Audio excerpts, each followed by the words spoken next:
Cześć! Rok temu zakupiłem Chromebooka. To była przemyślana decyzja, bo już praktycznie od 3 lat gdzieś się interesuję tematyką Chrome OS-a i tego typu sprawami. Gdzieś sobie sprawdzałem na PC-tach, starych laptopach, Chrome OS Flex. Nadarzyła się promocja, więc zakupiłem.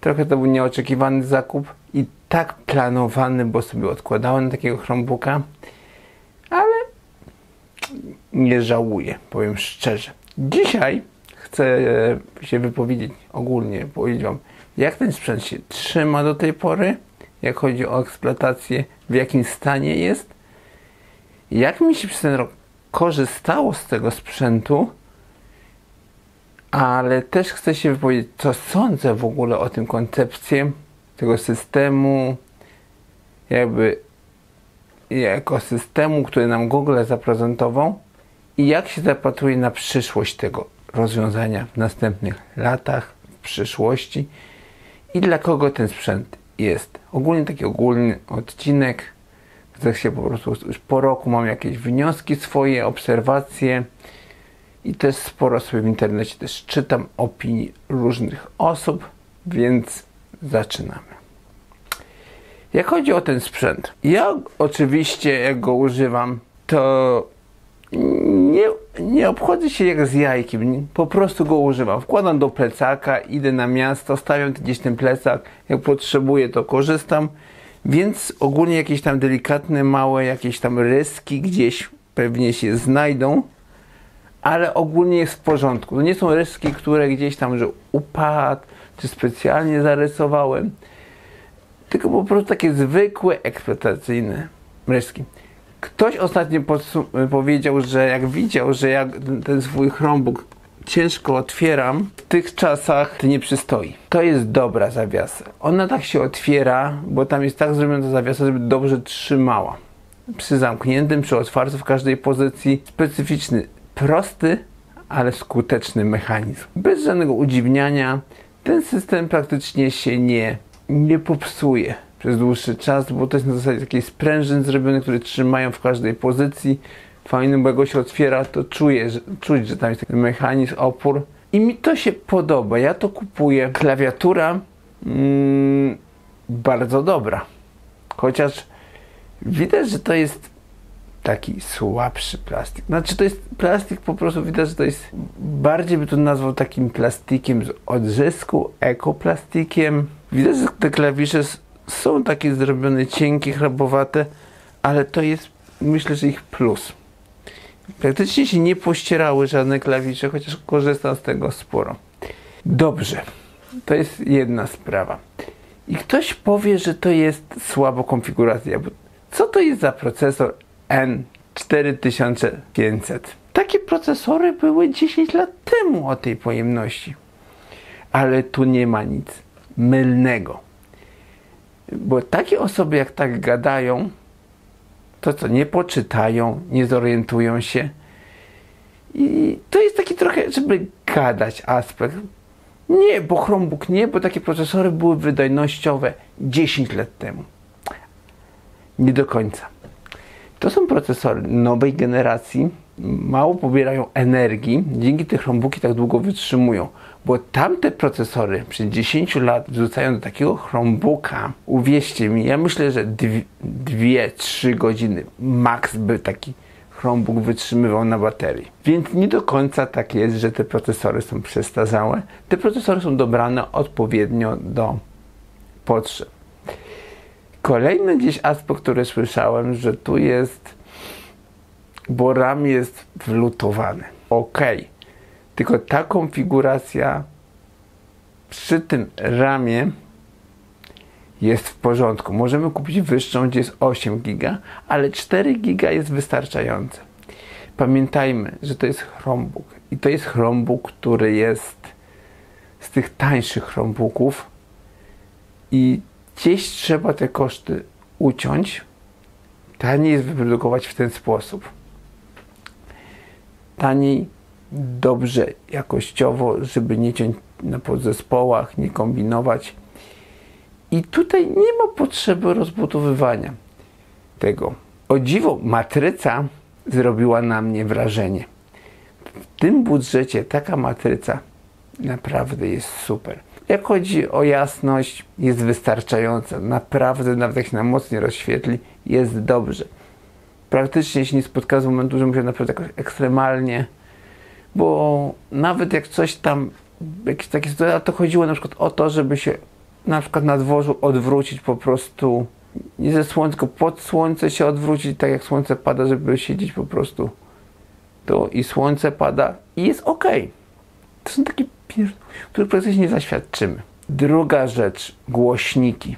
Głośniki może nie są najlepsze, ale dobrze jest z nich słychać. Ale wiecie co? Tego typu Chromebooku można zastosować bezprzewodowe słuchawki, takie dołuszne, tak jak ja mam kod Yamra, widzieliście na moim kanale test. I wtedy dźwięk jest naprawdę rewelacyjny.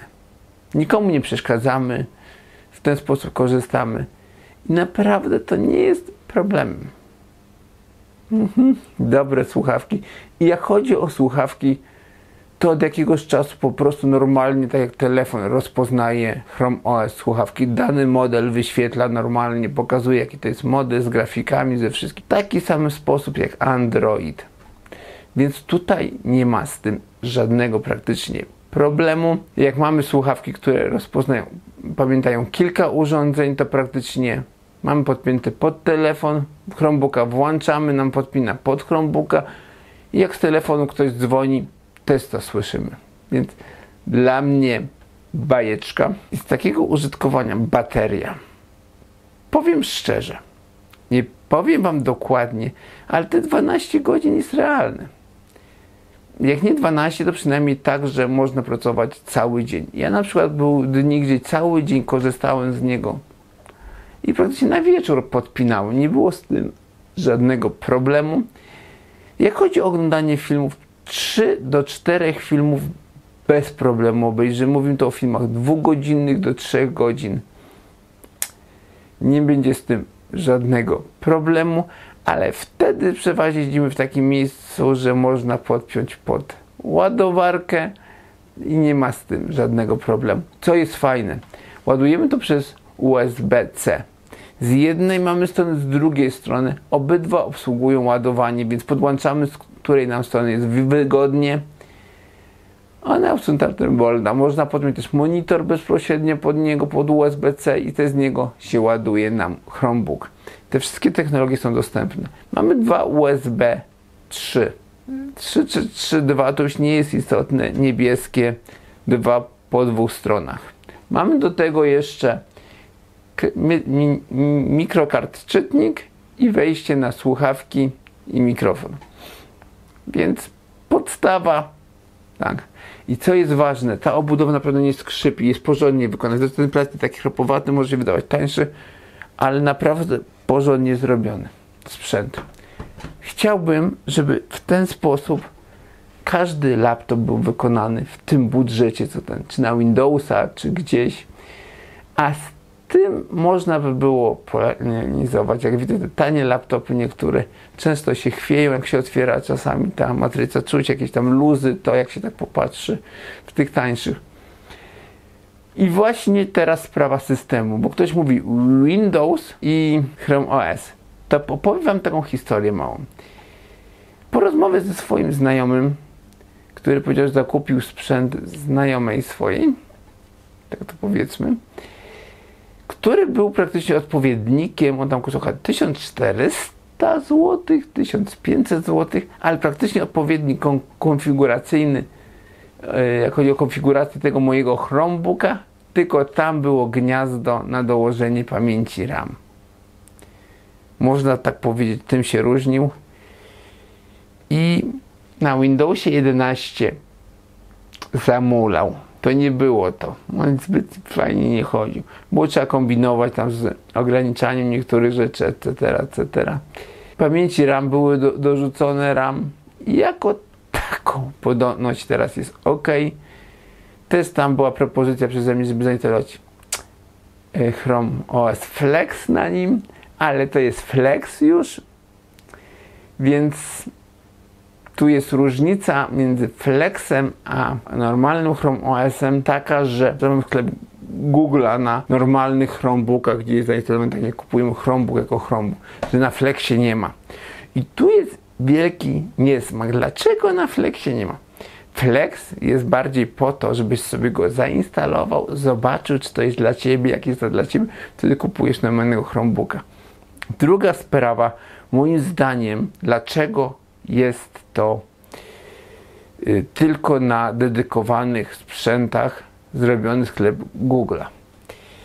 I to jest, myślę, że jest bardzo sensowny argument, nie jakieś tam pitolenie, bo Google chce tam, żeby to się sprzedawało i w ogóle.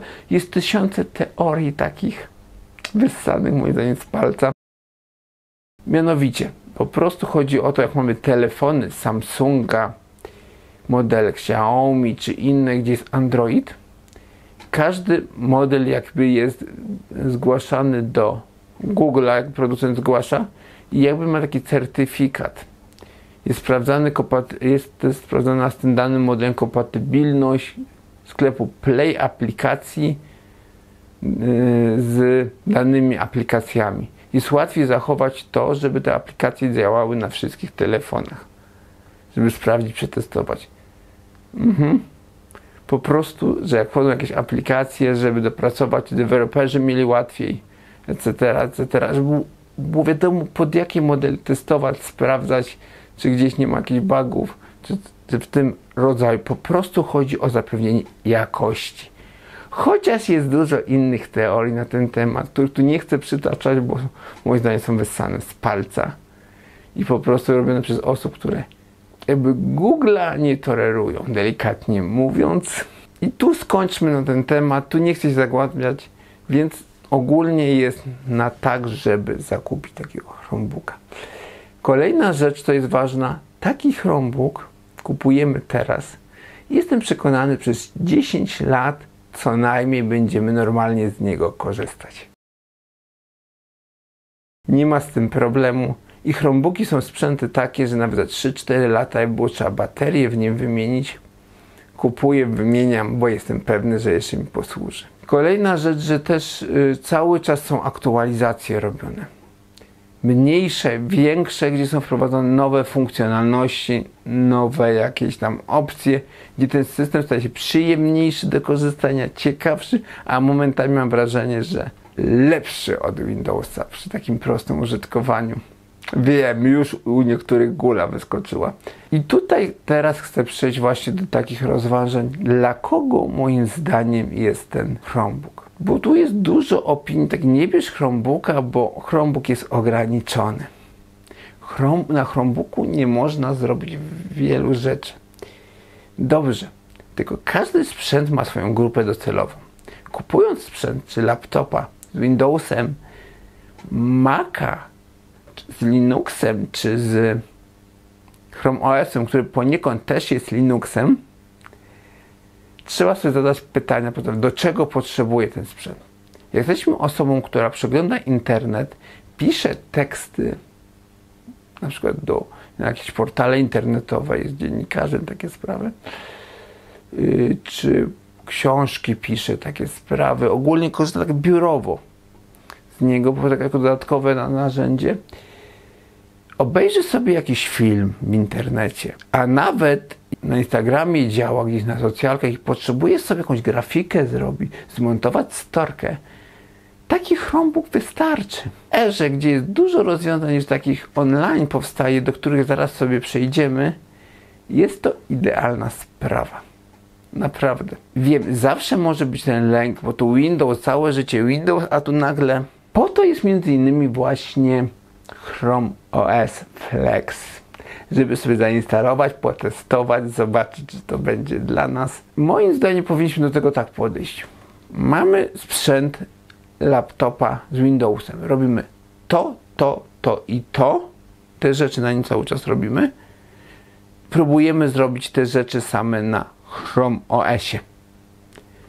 Tak, bo nawet pakiet Office'a możemy zainstalować na Chromebooku. Jest wersja mobilna też, którą możemy wykupić.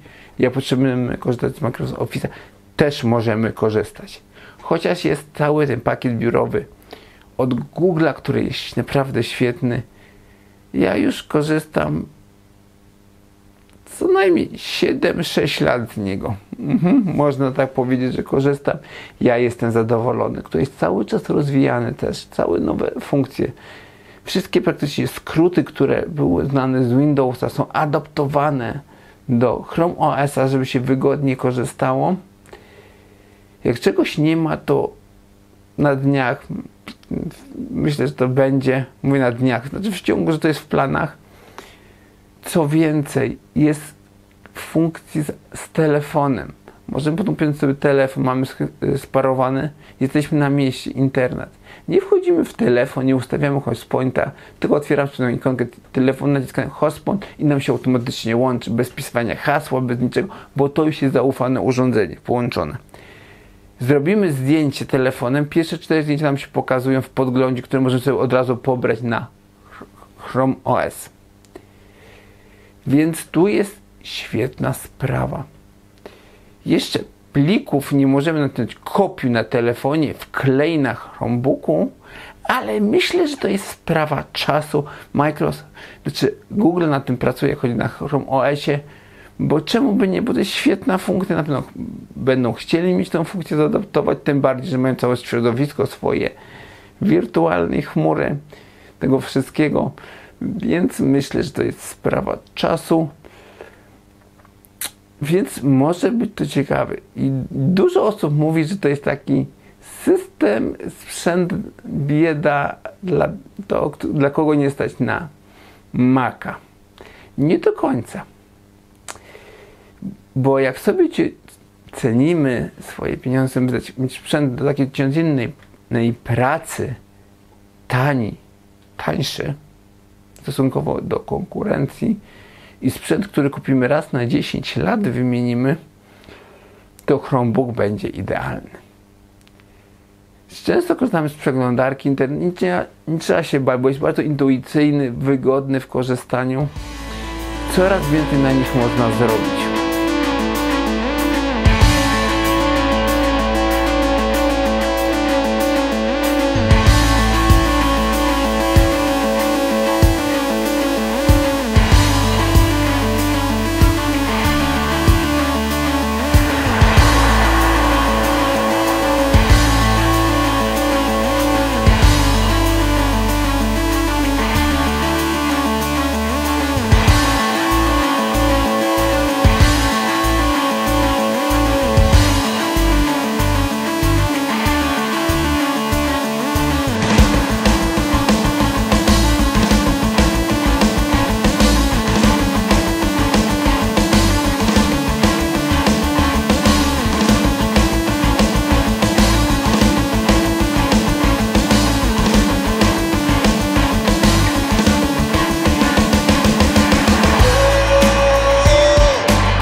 Tylko ktoś powie, dobrze, ale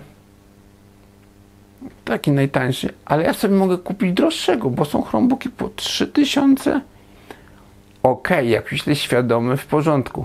Ja mówię na początku coś takiego sobie kupić, a jak masz budżet 2500, czyli ileś można sobie na trójce i piątce kupić Chromebooka Plus.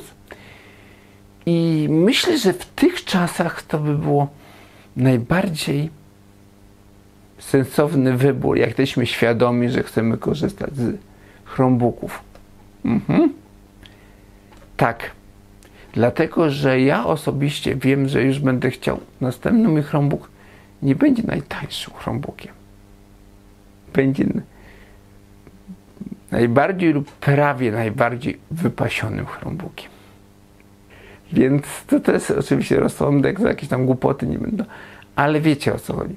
Dlatego, że teraz właśnie przejdziemy do tych rozwiązań dodatkowych w chmurze, które są dostępne.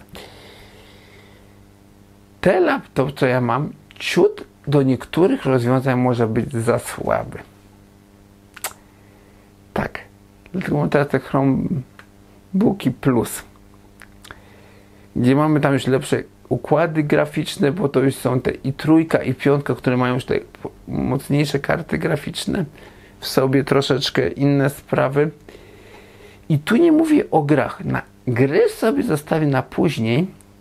Jeszcze omówię tutaj w tym odcinku, ale teraz o rozwiązaniach sobie porozmawiam. Canva.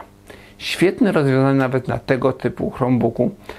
Ja praktycznie nie widzę bez Canvy teraz. Wszystkie miniatury robię i od razu miniatury dzięki Canvie, nawet jak mam mniejsze umiejętności, zyskują taki dużo wyższy level. Możemy ładniejszą, w prostszy sposób zrobić miniaturę, bardziej wyrazistą, etc., etc. Są materiały na temat Canvy na moim kanale, więc zapraszam, zobaczcie sobie. Coś jeszcze w przyszłości przygotowuję, już taki materiał bardziej o Canvie, z większymi wnioskami, ale to w przyszłości. Kolejną rzeczą właśnie jest tutaj mobilna wersja Photoshopa. I tutaj powiem wam tak, jak chodzi o ten sprzęt, nie chcę się za bardzo uruchomić. Ze względu na pamięć. Tak, jest ciut za słaby, ale ogólnie te wszystkie rozwiązania są dedykowane do serii Plus Chromebooków Plus. Więc okej. Tam chodzą bez problemu, nie ma z tym problemu, więc mamy Photoshopa. Jak chodzi o montowanie filmów, jesteśmy w stanie też montować. Jest świetna aplikacja, która kosztuje chyba 100 zł, ale się nazywa, wybaczcie, nie przygotowałem się, która ma naprawdę fajne menu, doceniana. Dużo ludzi ją lubi, bo ma przejścia, inne rzeczy, gdzie można fajne vlogi, takie sprawy, dużo rzeczy, jakieś tam filmy kulinarne też montuję część w tym programie. Przy podróżach gdzieś bardzo fajna opcja. I te Chromebooki Plusy mają już odpowiednio RAMu, już i trójkę, czy i piątkę, czy też pociągnie kartę graficzną, czyli już się da.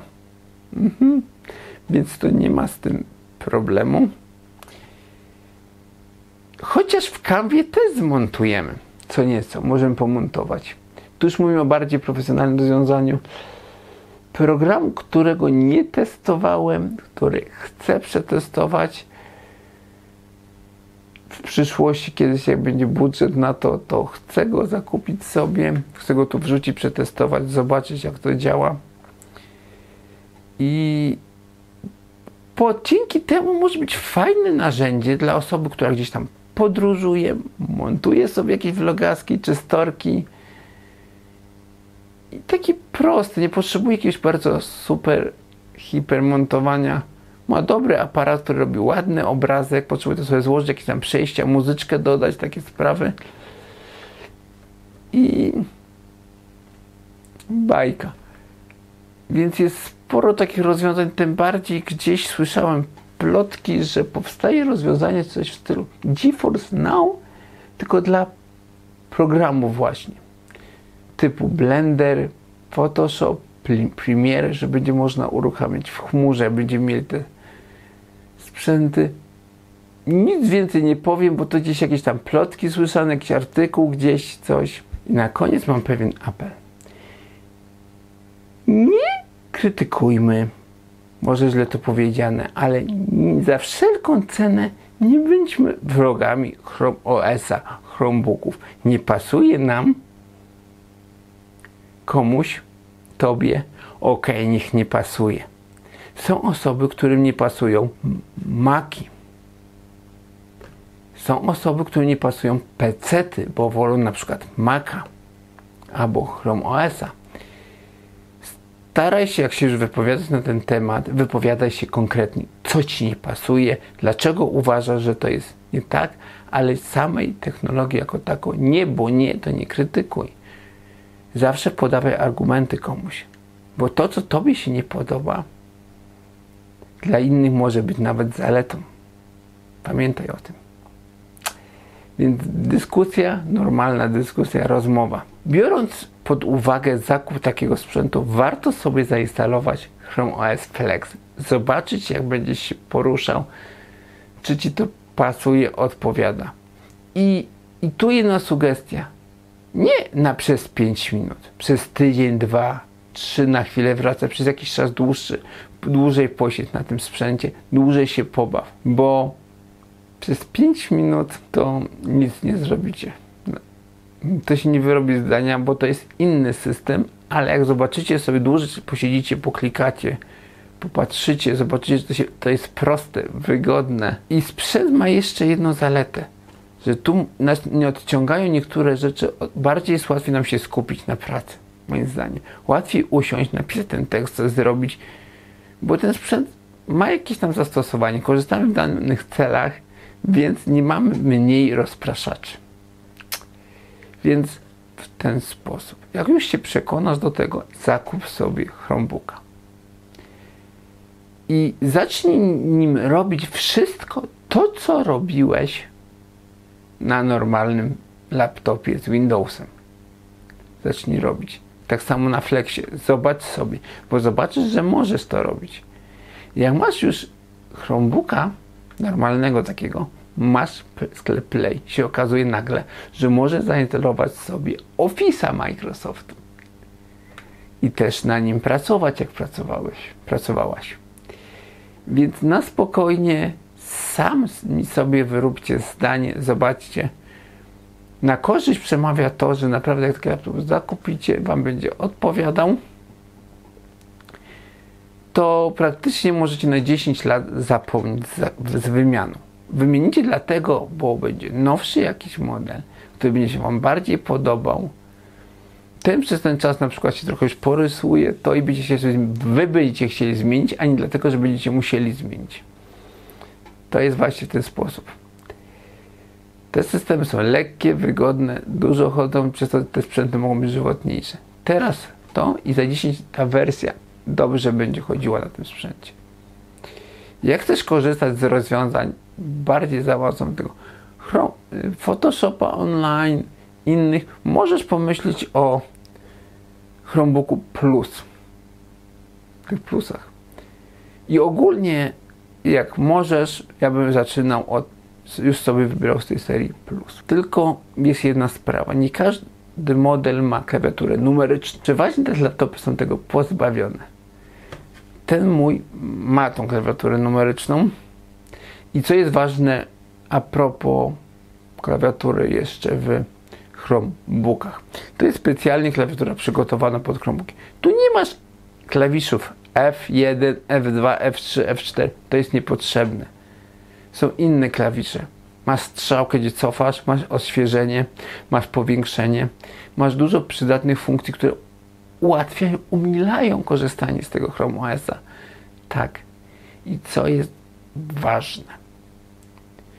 Taki sprzęt, w takim sprzęcie nie to, że jest niemożliwe zainstalowanie Linuxa czy Windowsa, ale to się mija z celem, bo klawiatura, która jest tutaj, będzie nieumożliwiała wygodne korzystanie z Windowsa, bo tu nie ma właśnie przycisków, tak jak F1, F2, F3 czy różnych innych, które by to ułatwiały nieprzyjemne korzystanie. Ta klawiatura nie jest dziwna, tylko to jest klawiatura zrobiona pod ten system. Konkretnie. Tak. Po prostu są klawisze, które są zbędne w Chrome OS-ie i dane nowe przyciski. W wygodny, fajny sposób. Przycisk zrzutu, przycisk powiększenia na cały ekran, cofnięcia, odświeżenia strony i powiem wam szczerze, ja z tego korzystam. Naprawdę z tego się korzysta. Bo jak ja mam gdzieś kliknąć, najechać na strzałkę, żeby mi ciągnęło stronę myszką, to szybko sobie klawiszem klikam. To jest intuicyjne. Są skróty typu, mam kropeczka, to jest taki przycisk, coś takiego jak Windows, klawisz. Przyciskamy i on ma różne funkcjonalności. Można go sobie przycisnąć literką V i nam się otworzy schowek rzeczy kopiowanych, ta kropeczka i Alt przytrzymany, włączamy caps locka, więc jest dużo takich funkcji, ale to jest indukcyjne. To można sobie zobaczyć, otworzyć odpowiedni dokument w internecie, przeczytać i moment to łapiemy. Dobrze, ten odcinek wyszedł troszeczkę długi, ale chciałem tutaj po prostu zrobić już taki odcinek, gdzie już parę spraw podsumuję, zamknę pewne sprawy i uważam, żeby to było w jednym odcinku. Teraz będzie trochę materiału w innej tematyce też, gdzie będą się jeszcze o Chrome OS-ie, Chromebookach pokazywać materiały, bo chcę tą tematykę jeszcze pociągnąć, pokazać Wam, że można w fajny sposób korzystać z tego sprzętu, że ma wbrew temu dużo rzeczy można na nim zrobić, wbrew opinii wielu osób. I warto zajrzeć na mój kanał, bo tam jest taki odcinek nagrałem, gdzie początki z Chromebookiem możecie zobaczyć, tam tłumaczę takie podstawowe rzeczy, omawiam, więc myślę, że warto będzie to zobaczyć. Na razie, cześć, pa.